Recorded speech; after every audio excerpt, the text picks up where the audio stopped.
Dear friends, the present video is a review of an interview of Noam Chomsky entitled Race.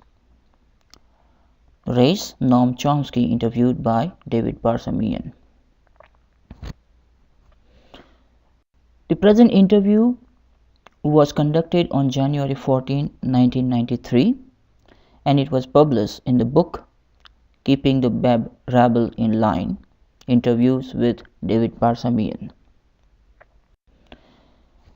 Interview covers a lot of topics such as Iraq War,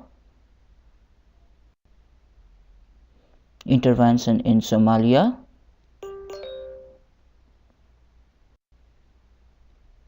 Mahatma Gandhi and his ideas of Swaraj, British Raj in India,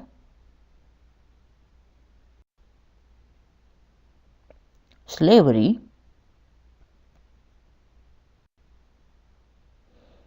Israel. But all these issues are discussed from the moot point of racism, and this is why this interview is entitled Race.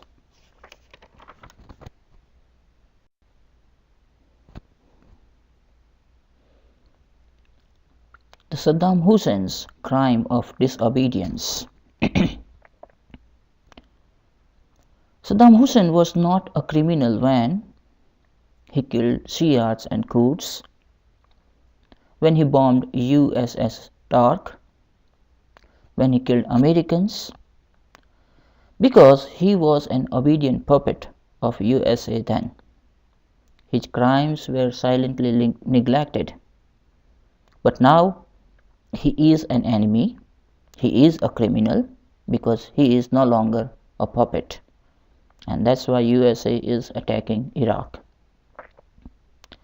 In the atrocities on Shiites and Kurds were Aryans and blue-eyed. Hence they got attention of the world and saved to some extent. But even in this case, scholar like Chomsky fails to accept the fact that majority of the Kurds were non-Muslims, and this was also one of the reasons that they get attention of the people around the world and the media. We can easily notice the racial bias of media and the world here.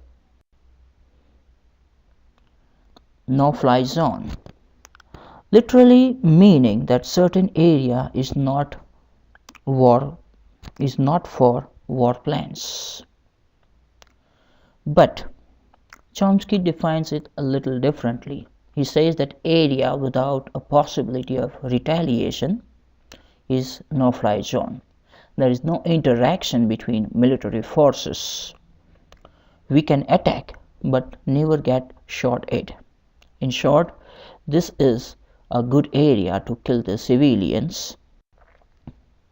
Operation Restore Hope. This operation was conducted in Somalia. This beautiful name is given to military operation in Somalia from December 9, 1992 to May 4, 1993. The timing of this operation was very good. Shortly after the elections, success was guaranteed. The help was already on its way. US administration and Bush just had to take the credit. That's why Chomsky says that this operation was more like a public relation operation for Pentagon.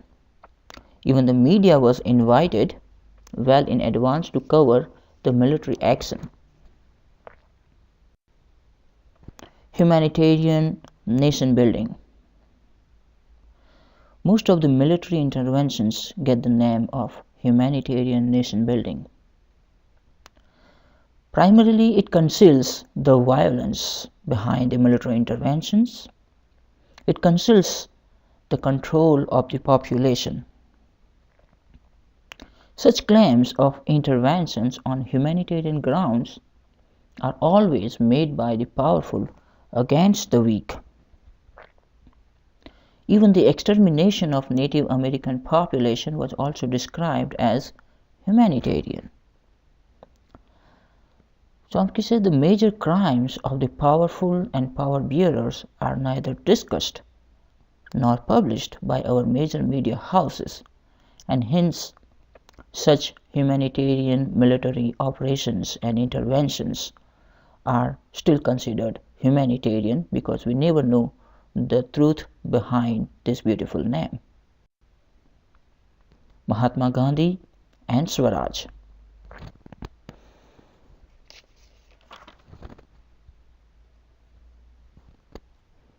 While discussing Mahatma Gandhi, Chomsky says his emphasis on village development and self-help and communal projects would have been very healthy for India.